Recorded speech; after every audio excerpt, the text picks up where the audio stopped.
ओम अज्ञानतिमिरान्धस्य ज्ञानाञ्जनशलाकया चक्षुरुष्मिलितं येन तस्मै श्रीगुरवे नमः। नमो ओम विष्णुपदाय कृष्णपृष्ठाय भूतले श्रीमते जयप्रकाशाय नामिने। नमो आचार्यपदाय निताय कृपापदाय गौरपदाय नगरग्रामतारिणे। नमो ओम विष्णुपदाय कृष्णपृष्ठाय भूतले श्रीमते भक्तिवेदांत स्वामी नामिने। नमस्ते सरस्वती देवी गौरवाणी प्रचारिणे निर्विशेष शून्यवादी पाश्चात्य गुरुवे गौरचंद्राय राधिकाय तदालय कृष्णाय कृष्ण भक्ताय भक्ताय हरे कृष्ण। श्रीमला मतली पढ़ুন। হরে কৃষ্ণ প্রভু প্রণাম। এই ধরনের সংবাদ শিল প্রভুপাদকে যুবকের মতো সবল করে তুলত এবং শিল প্রভুপাদ এবং তার গ্রন্থ বিতরণের আন্দোলন 1974 সালের বিস্ময়কর সাফল্যে দ্বিগুণ ও তিনগুণ বর্ধিত হওয়ার সম্ভাবনা সহকারে 1975-এ পদার্পণ করল। তার উপর পৃথিবীর অন্যান্য দেশগুলিতেও নূতন স্থাপিত বিবিটি বর্ধিত হচ্ছিল। 1972 সালে শিল প্রভুপাদ তার ভক্তি বেদান্ত বুক ট্রাস্ট গঠন করেছিলেন, যা ছিল তার গ্রন্থ প্রকাশ করার এবং বিতরণ করার একটি স্বাধীন প্রতিষ্ঠান। বিবিটির কাজ হবে ইন্টারন্যাশনাল সোসাইটি ফর কৃষ্ণ কনসাসনেসের সুবিধার্থে গ্রন্থ প্রকাশনার এবং গ্রন্থ বিতরণের একটি প্রতিষ্ঠান, কিন্তু তবু তা সম্পূর্ণ স্বাধীনভাবে বর্তমান থাকবে। ট্রাস্ট ডকুমেন্ট বর্ণনা করা হয়েছিল যে ট্রাস্টিরা ইসকনের বিভিন্ন মন্দিরের কাছে বিক্রি করা বইয়ের টাকা দুটি ফান্ডে জমা দেবে। একটি হচ্ছে গ্রন্থ প্রকাশ করা এবং অপরটি হচ্ছে ইসকনের জন্য জমি খরিদ করা ও মন্দির তৈরি করার জন্য। শিল প্রভুপাদ বিশ্বাস করতেন যে যদি তা আধা আধি ভাবে ভাগ করা হয় তাহলে শ্রীকৃষ্ণ ইসকনকে নিশ্চয়ই সাফল্যমণ্ডিত করবেন। এই সূত্রের উল্লেখ তিনি বারবার তার আলোচনায়, তার চিঠিতে, এমনকি শ্রীমদ্ ভাগবতের তাৎপর্য উল্লেখ করেছিলেন। শিল প্রভুপাদ বিবিটি ট্রাস্টিদের বই ছাপাবার পরিকল্পনা করার ভার দিয়েছিলেন এবং ট্রাস্টিরা শিল প্রভুপাদের কাছে তাদের পরিকল্পনার অনুমোদন গ্রহণ করত। তার বিবিটি ট্রাস্টিদের অনুসরণ করার জন্য তিনি কতকগুলি আদর্শ মান এবং পন্থা স্থির করেছিলেন। তাদের সঙ্গে আলোচনা করার পরেই কেবল তারা কোনো রকম পরিবর্তন করতে পারে। শিল প্রভুপাদ কোনো রকম পরিবর্তনের প্রতি বিশেষভাবে বিরূপ ছিলেন। তিনি বইয়ের মাপ ঠিক করতেন, আর্ট ওয়ার্ক ঠিক করতেন, কত বই ছাপানো হবে তা ঠিক করতেন, সেগুলো পাঠাবার উপায় নির্ধারণ করতেন এবং মন্দিরগুলিকে কিভাবে বিক্রি করা হবে তা ঠিক করতেন। বিবিটির প্রকাশনার কাজে প্রায় সবকিছুই তিনি স্থির করতেন। কোনো মন্দির যখন বিবিটিকে তাদের পাওনা টাকা দিত না, তখন শিল প্রভুপাদ সেই ব্যাপারে ব্যক্তিগতভাবে তদারক করতেন। এই ধরনের বড় মন্দির যা সমগ্র সোসাইটির কাছে এক আদর্শ প্রতিষ্ঠা করেছে, তারা যদি তাদের পাওনা টাকা ফিরিয়ে না দেয় তাহলে তা ঠিক হবে না। এটি সবচাইতে বড় অন্যায়। আমি পরিচালনার কাজ থেকে অবসর গ্রহণ করার চেষ্টা করছি, কিন্তু মন্দিরের অধ্যক্ষ এবং জিবিসিরা যদি এইরকম অসুবিধার সৃষ্টি করতে থাকে তাহলে আমি শান্তি পাবো কি করে? সবকিছু যেন স্বাভাবিকভাবে সংরক্ষণ করা হয়, তাহলে তা আমার কাছে শান্তিপূর্ণ হবে। তিনি ছিলেন একজন কঠোর পরিচালক। বৈদিক নির্দেশ অনুসারে তিনি বলেছিলেন, অগ্নি, ঋণ এবং বেধি কখনো অবহেলা করতে নেই। যেভাবেই হোক না কেন তা থেকে মুক্ত হতে হবে। শিল প্রভুপাদ দেখেছিলেন যে গ্রন্থ বিতরণ হচ্ছে ইসকনের পক্ষে আর্থিক দিক দিয়ে সুদৃঢ় হওয়ার ভিত্তি। অন্যান্য ব্যবসাও চলতে পারে, কিন্তু গ্রন্থ বিতরণই হচ্ছে অর্থ সংগ্রহের সর্বশ্রেষ্ঠ উপায়, কারণ তাতে প্রচার এবং অর্থ সংগ্রহ দুইই হয়। তিনি তার এক মন্দিরের অধ্যক্ষকে লিখেছিলেন, আমাদের গ্রন্থগুলি যে কি সুন্দরভাবে বিতরণ হচ্ছে সেই সম্বন্ধে তোমার রিপোর্ট পড়ে আমি খুব অনুপ্রাণিত হয়েছি। এটি হচ্ছে সারা পৃথিবী জুড়ে আমাদের আসল কর্তব্য। তুমি যদি তাতে পূর্ণরূপে মনোনিবেশ করো তাহলে কখনো কোনো রকম অর্থাভাব হবে না। আর এক সময় তিনি বলেছিলেন, সংস্থার নেতারা যে ব্যবসা করার সম্বন্ধে জোর দিচ্ছে সেই সম্বন্ধে তোমাদের জানতে হবে ব্যবসা বলতে কি বোঝায়। ব্যবসা কথাটি অর্থ হচ্ছে প্রচারের সাহায্যের উপায়। প্রচার করতে গেলে আর্থিক সাহায্যের প্রয়োজন হয়, তা না হলে ব্যবসা করার কোনো প্রয়োজন আমাদের নেই। সুতরাং আমার মনে হয় আমাদের আন্দোলনকে সাহায্য করার জন্য আমাদের বইয়ের ব্যবসাই হচ্ছে যথেষ্ট। অবিচলিতভাবে ছিল প্রভুপাদের গ্রন্থ বিতরণ করার মাধ্যমে কৃষ্ণ ভাবনামৃত আন্দোলনের ভক্তরা শ্রীকৃষ্ণের বিপ্রলম্ব সেবারূপ সর্বশ্রেষ্ঠ দিব্য আনন্দ আস্বাদন করেছিলেন। ভগবানকে দেখার চেষ্টা করো না, ছিল প্রভুপাদের গুরুদেব প্রায়ই বলতেন, পক্ষান্তরে এমন ভাবে আচরণ করো যাতে ভগবান তোমাকে দেখেন। অর্থাৎ শ্রীকৃষ্ণের দাসানুদাসে শরণাগত হয়ে তার নির্দেশ অনুসারে ভগবানের সেবা করার মাধ্যমে ছিল প্রভুপাদের শিষ্যরা যে শ্রীকৃষ্ণের স্নেহভাজন হয়েছিলেন সেই সম্বন্ধে কোনো সন্দেহ নেই।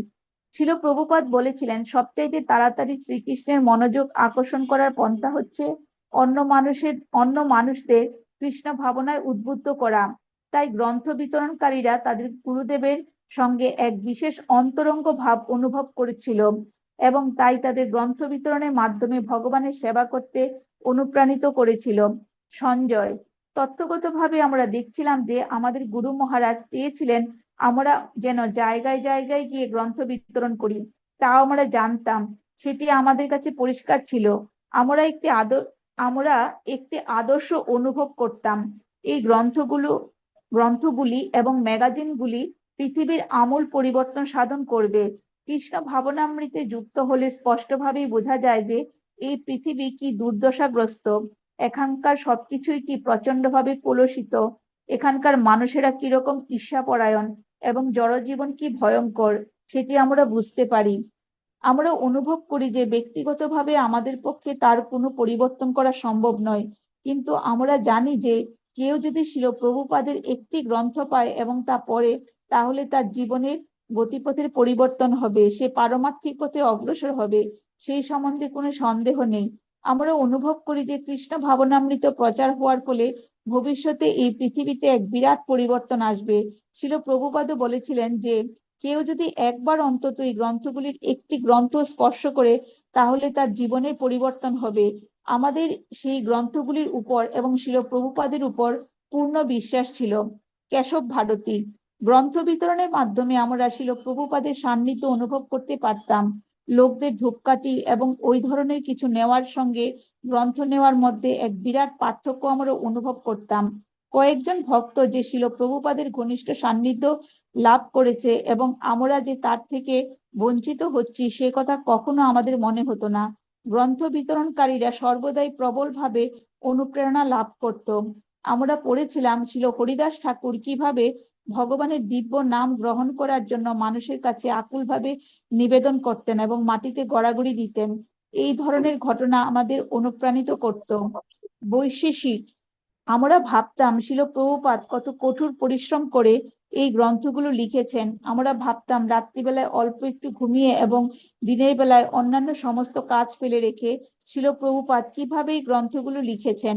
তাই আমরাও চেষ্টা করছিলাম আমাদের অন্যান্য কার্যকলাপ কমিয়ে দিয়ে কেবল এই গ্রন্থগুলি বিতরণ করার কাজে আমাদের সমস্ত সময় নিয়োগ করতে। শিল প্রভুপাদ বলেছিলেন, ভক্তদের কর্তব্য হচ্ছে স্বরগোস্বামীদের ভাব অবলম্বন করা। তাই আমরা প্রতিদিন সেই প্রার্থনা সঙ্গীত গাইতাম। আমরা শিল প্রভুপাদের সঙ্গে এক যথার্থ যোগাযোগ অনুভব করতাম। প্রথম দিকেও একজন ভক্ত আমাকে বলেছিল, তুমি জানো শিল প্রভুপাদ কোথায় আছেন? এবং তারপর সে বলেছিল তিনি তার গ্রন্থের মধ্যে রয়েছেন। সেই ভাব সবসময় বজায় ছিল, সর্বদাই সেই যোগাযোগ অনুভব করতাম। ওকে ওকে ওকে, জগদ্দাস, হরে কৃষ্ণ, প্রভু প্রণাম। একটা কথা আমাদের প্রভুপাদ মনে করিয়ে দিলেন, বিশেষ করে এই কথাটা আমাদের প্রত্যেকেরই মনে রাখা উচিত। কি বলতে পারেন? তিনটে জিনিসের কথা বলেছেন প্রভুপাদ, কি বলতে পারবেন? এই জিনিসটা প্রত্যেকেরই মনে রাখতে হবে।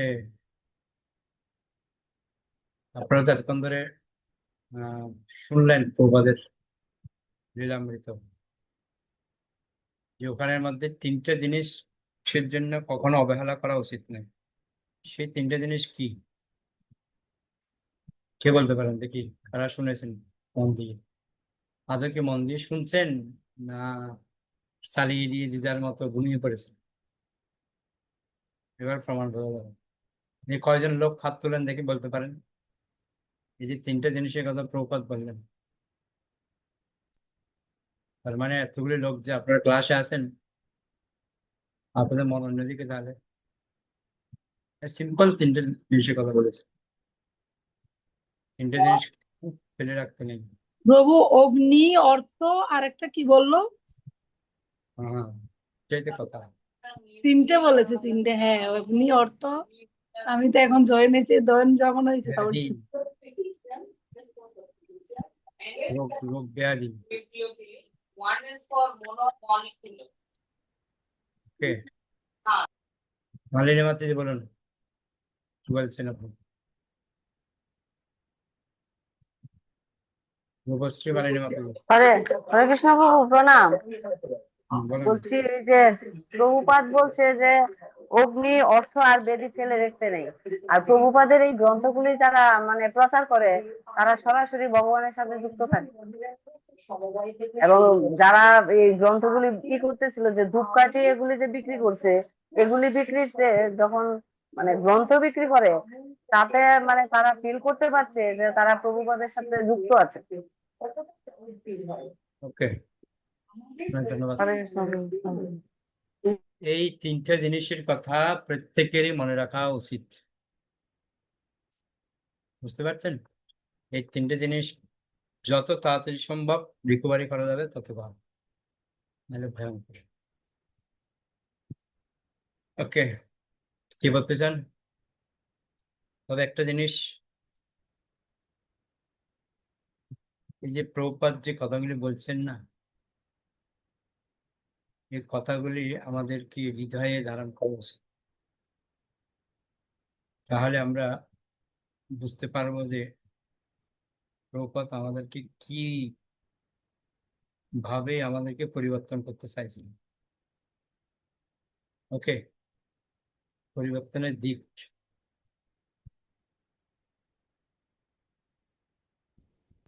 আসি, আমি যখন ছিল প্রভুপাদের গ্রন্থ বিতরণ করছিলাম, তখন বুঝতে পেরেছিলাম যে সেই সেবার মাধ্যমেই আমি তাকে সবচাইতে বেশি আনন্দদান করতে পেরেছিলাম। তার মানে প্রভুপাদ কিসের প্রতি খুশি দেখুন, গ্রন্থ বিতরণ করলে প্রভুপাদ সব থেকে বেশি খুশি হয়।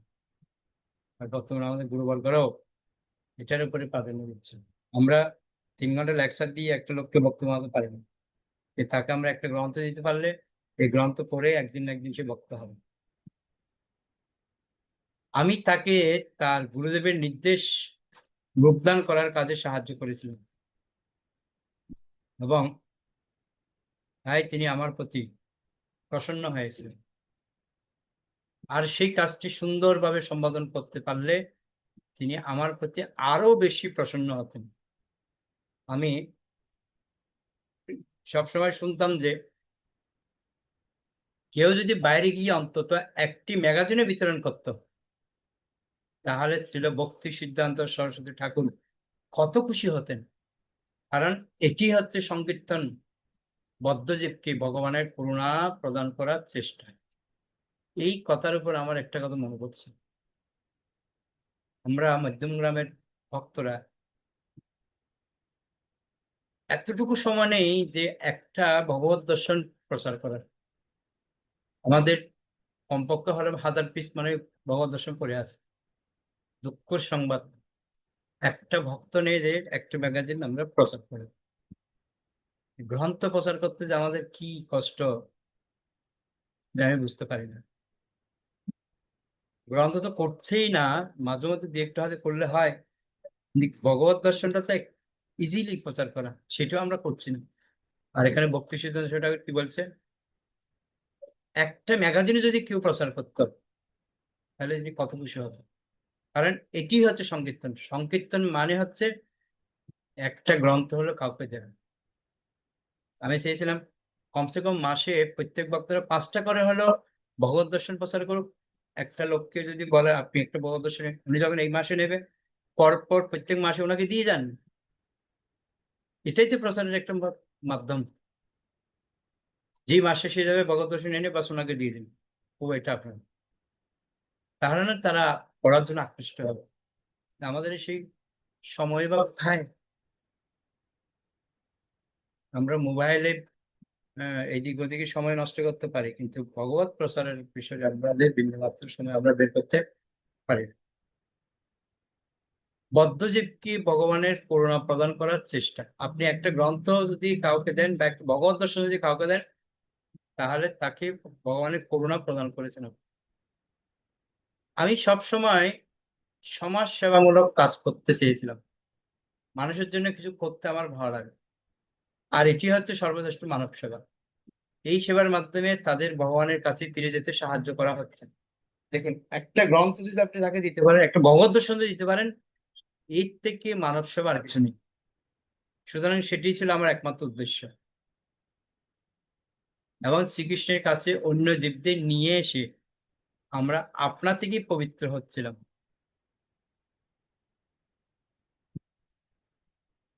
ভাবুন, ভক্তদের মুখ থেকে যে কথাগুলি বলছে, সেটা উপলব্ধি করার চেষ্টা করতে হবে আমাদের। লবঙ্গ লতিকা দেবী দাসী ছিল প্রভুপাদের কথা শুনে তিনি যে সর্বদাই এই শ্রীমদ্ ভাগবত পাঠ করেন তা জেনে, এবং তিনি যে এই জ্ঞান বিতরণ করার নির্দেশ দিচ্ছেন সেই সম্বন্ধে অবগত হওয়ার ফলে সবকিছুই অত্যন্ত সরল হয়ে গিয়েছিল। আমরা জানতাম যে এটি হচ্ছে ছিল প্রভুপাদের বাসনা। তিনি সর্বদা আমাদের বলতেন যে তিনি আমাদের এই জ্ঞান দান করছেন, এবং এই জ্ঞান লাভ করার পর আমাদেরও অন্যদের কাছে বিতরণ করতে হবে। এই জিনিসটা আমি বলে বলে আপনাদেরকে কোনো কাজই করাতে পারছি না। প্রভুপাদের মূল কথা কি দেখেন, যে জ্ঞানটা আমি লাভ করছি সেটা জানি অপরের কাছে আমি বিতরণ করি, এটাই প্রভুপাদ চাইছেন। ছিল প্রভুপাদ তার শিষ্যদের সঙ্গে আমেরিকায় প্রচার করতে এসেছিলেন, তাই আমাদেরও তাই করতে হবে, এবং এটি হচ্ছে ছিল প্রভুপাদের বাসনা।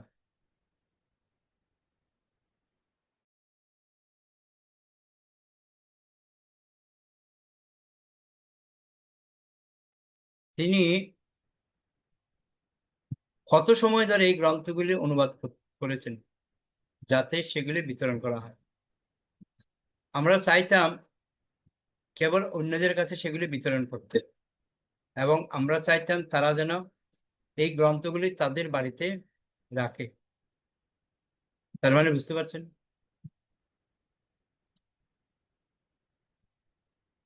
বৃন্দাবন, 20 এপ্রিল 1975। শ্রী শ্রী কৃষ্ণ বলরাম মন্দিরে উদ্বোধন মহোৎসবে ছিল প্রভুপাদ সেখানে শ্রী বিগ্রহ প্রতিষ্ঠা করেন। তার প্রায় 1000 শিষ্য সেখানে উপস্থিত ছিল, এবং উত্তরপ্রদেশের রাজ্যপাল ছিলেন সেই অনুষ্ঠানের প্রধান অতিথি। কয়েক বছরের কঠোর প্রচেষ্টার পর সেই উদ্বোধন মহোৎসব ছিল প্রভুপাদ এবং তার আন্দোলনের চরম বিজয়। কৃষ্ণ বলরামকে প্রথম আরতি নিবেদন করার পর মন্দিরের বেদিমঞ্চে ছিল প্রভুপাদ জনসাধারণের উদ্দেশ্যে এক ভাষণে বলেছিলেন যে সেটি হচ্ছে একটি আন্তর্জাতিক মন্দির, যেখানে সারা পৃথিবীর মানুষ এসে শ্রী শ্রী গৌরনিতাই, শ্রী শ্রী কৃষ্ণ বলরাম এবং শ্রী শ্রী রাধাকৃষ্ণের আরাধনা করতে পারবে এবং তাদের চরণাশ্রয় গ্রহণ করতে পারবে। সেদিন সন্ধ্যাবেলা ছিল প্রভুপাদ কয়েকজন জীবিত পরিবৃত হয়ে তার ঘরে বসেছিলেন। প্রচন্ড গরমের জন্য তার জামার বোতামগুলি খোলা, টেবিলের নিচে তার পা প্রসারিত, অত্যন্ত সহজভাবে তিনি বসেছিলেন, এবং একটি টেবিল ল্যাম্পের স্বল্প আলোকে আলোকিত সেই ঘরটিতে তাকে ঘিরে বসেছিল তার কয়েকজন শিষ্য। তিনি বলেছিলেন যে সেটি ছিল প্রগতির একটি ধাপ, কিন্তু তাদের এগিয়ে যেতে হবে, সাফল্যের দ্বারা অনুভূত হয়ে করলে চলবে না। সেই মন্দিরটি এবং অতিথিশালাটি যথাযথভাবে চালাতে হলে আরো অনেক কিছুর প্রয়োজন ছিল। প্রভুপাদের চিন্তা বৃন্দাবন অতিক্রম করছিল। এই মন্দির তৈরির কাজ এত গুরুত্বপূর্ণ যে আমি তা তৈরি করার জন্য লক্ষ লক্ষ টাকা ব্যয় করছি। ছিল প্রভুপাদ বলেছিলেন কিন্তু তার থেকেও অধিক গুরুত্বপূর্ণ হচ্ছে গ্রন্থ প্রকাশ করা। গ্রন্থ প্রকাশের গুরুত্বের কথা তিনি আবার মনে করিয়ে দিয়েছিলেন। এইরকম এক অপূর্ব সুন্দর মন্দিরের উদ্বোধনের দিনও তিনি বলেছিলেন যে গ্রন্থ প্রকাশ করার গুরুত্ব অধিক। বুঝতে পারছেন? অনুষ্ঠান চলছে মন্দির উদ্বোধনের, সেখানেও প্রভুপাদ বলছেন গ্রন্থ প্রচার করার ব্যাপারে। সংস্কৃত এডিটরের অভাবে যে চৈতন্য চরিতামৃত প্রকাশ করতে দেরি হচ্ছে সেজন্য তিনি অসন্তোষ প্রকাশ করেছিলেন। বিরক্তি সহকারে তিনি বলেছিলেন যে যদিও চৈতন্য চরিতামৃতের অনুবাদের কাজ তিনি শেষ করেছেন, তবুও এখনো ছাপানো হয়নি। তিনি শ্রীমৎ ভাগবতের চতুর্থ স্কন্ধের 4টি খণ্ড শেষ করেছেন এবং পঞ্চম স্কন্ধের অনুবাদের কাজ শুরু করেছেন, তবুও কেবল চতুর্থ স্কন্ধের মাত্র প্রথম খণ্ডটি ছাপানো হয়েছে। প্রভুপাদ গ্রন্থ প্রকাশনা না হলে খুব দুঃখ পেতেন। উপস্থিত একজন ছিল প্রভুপাদের বক্তব্য হৃদয়ঙ্গম করতে না পেরে মন্তব্য করে যে ছিল প্রভুপাদ যখন এখান থেকে হাওয়াইয়ে যাচ্ছেন তখন সেখানকার শান্তিপূর্ণ পরিবেশে তিনি আরো দ্রুত গতিতে তার অনুবাদের কাজ করতে পারবেন। প্রভুপাদ উত্তর দিয়েছিলেন যে তার পাণ্ডুলিপিগুলি ছাপানো না হলে তিনি লিখতে অনুপ্রেরণা পান না। বুঝতে পারছেন? আমি যে লিখছি সেটা যদি প্রিন্ট না হয়, প্রকাশ না হয়, তাহলে এটা কোনো সময় হারিয়ে যেতে পারে না। বিবিটি প্রেস নিউ ইয়র্ক থেকে লস অ্যাঞ্জেলেসে নিয়ে যাওয়া হচ্ছিল। সেখানে রাধাবল্লভ হবে প্রোডাকশন ম্যানেজার আর রামেশ্বর বিবিটি সুপারভাইজার। সেখানে তারা আরো নিবিড়ভাবে প্রেসের কার্যকলাপ পর্যবেক্ষণ করতে পারবে। চৈতন্য চরিতামৃতের পাণ্ডুলিপির প্রকাশে দেরির কথা রামেশ্বর জানত না। এখন বৃন্দাবনে সে তা জানতে পারল। সে ছিল প্রভুপাদের কাছে প্রতিজ্ঞা করেছিল যে যত শীঘ্র সম্ভব লস অ্যাঞ্জেলেসে প্রেস বসিয়ে চৈতন্য চরিতামৃত ছাপানোর কাজ শুরু করবে। এইরকম যদি দৃঢ় সংকল্প আমরা হতে পারি তাহলে একদিন আমরা সাকসেস হতে পারবো। রামেশ্বর যেরকম সংকল্প করেছেন, ছিল প্রভুপাদ যে তার 18 মাসের মধ্যে চৈতন্য চরিতামৃতের অনুবাদ এবং ভাষ্য রচনা সম্পন্ন করেছিলেন, তা ছিল সত্যি আশ্চর্য ঘটনা। কারণ 1973-74 সালে সেই 18 মাস তিনি নিরন্তর ভ্রমণ করে ইসকনের পরিচালনার কাজে বিশেষভাবে ব্যস্ত ছিলেন। তাকে অনেক বড় বড় সমস্যার সম্মুখীন হতে হয়েছে। কয়েকজন নেতৃস্থানীয় শিষ্য পদত্যাগ করেছিল। তিনি ব্যক্তিগতভাবে ভারতের জিবিসির দায়িত্ব গ্রহণ করেছিলেন এবং তিনি ইসকনের অন্যান্য অনেক পরিচালনার কার্যভার গ্রহণ করেছিলেন। তো কিছু ভক্ত থাকবে সুবিধাবাদী, তারা ত্যাগ করবে, এটা নতুন কোনো বিষয় না। তিনি বড় অঙ্কের বিবিটি লোন দিয়েছিলেন পৃথিবীর বিভিন্ন জায়গায় ইসকনের কার্যকলাপের প্রসার করার জন্য। তাছাড়া ছিল প্রতিদিন এক গাদা চিঠির উত্তর দেওয়া, বহু অতিথির সঙ্গে সাক্ষাৎ করা এবং প্রতিদিন শ্রীমদ ভাগবতের তত্ত্ব সম্বন্ধে ভাষণ দেওয়া। একজন বয়স্ক লোক কি হারে পরিশ্রম করছে দেখ, আর আমরা একটু দিয়ে আমরা হাঁপিয়ে চলে যাই। এইরকম নানা কাজে তাকে সারাদিন ব্যস্ত থাকতে হতো। লেখবার জন্য তিনি কেবল সময় পেতেন রাত 1টার সময়। কেবলমাত্র 2 থেকে 3 ঘন্টা ঘুমিয়ে রাত 1টার সময় উঠে পড়ে তিনি নিয়মিতভাবে 2 থেকে 3 ঘন্টা অনুবাদের কাজ করতেন। কিভাবে পরিশ্রম করছে দেখুন। Los Angeles 20 June 1975। লস অ্যাঞ্জেলেসে পৌঁছানোর পর ছিল প্রভুপাদ এক আনন্দস্বল সম্বর্ধনা লাভ করেন।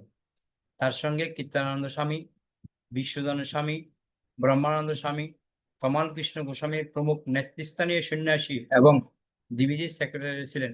পরে তার ঘরে বসে তিনি সংক্ষেপে গ্রন্থ প্রকাশের গাফিলতির কথা বলেন। তাকে দেখে মনে হয়েছিল যেন তিনি ঈষৎ বিরক্ত। তবে তিনি বেশি কিছু বলেননি। মন্দির দর্শন করে এবং সেখানে শ্রী শ্রী রুক্মিণী দ্বারকাধীশের শ্রী বিগ্রহ দর্শন করে তিনি অত্যন্ত আনন্দিত হয়েছিলেন। সাউন্ড অন করে রাখছে।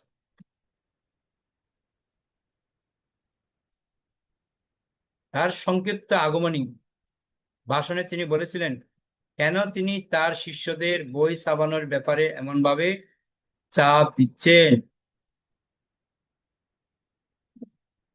ব্যক্তিগতভাবে আমার কোনো যোগ্যতা নেই। তার সুদৃশ্য ব্যাসাসন থেকে তিনি বলেছিলেন কিন্তু আমি কেবল আমার গুরু মহারাজের সন্তুষ্টি বিধান করার চেষ্টা করছি।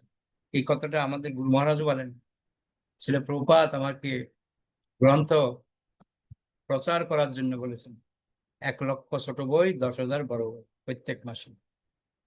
আর এখানেও প্রভুপাদ বলছেন আমার গুরুদেব আমাকে বলেছেন, আমার গুরু মহারাজ আমাকে বলেছিলেন যদি টাকা পাও তাহলে বই ছাপিও। ভক্তি সিদ্ধান্ত সরকার গোস্বামী মহারাজ বলেছিলেন যদি টাকা পাও তাহলে বই ছাপিও।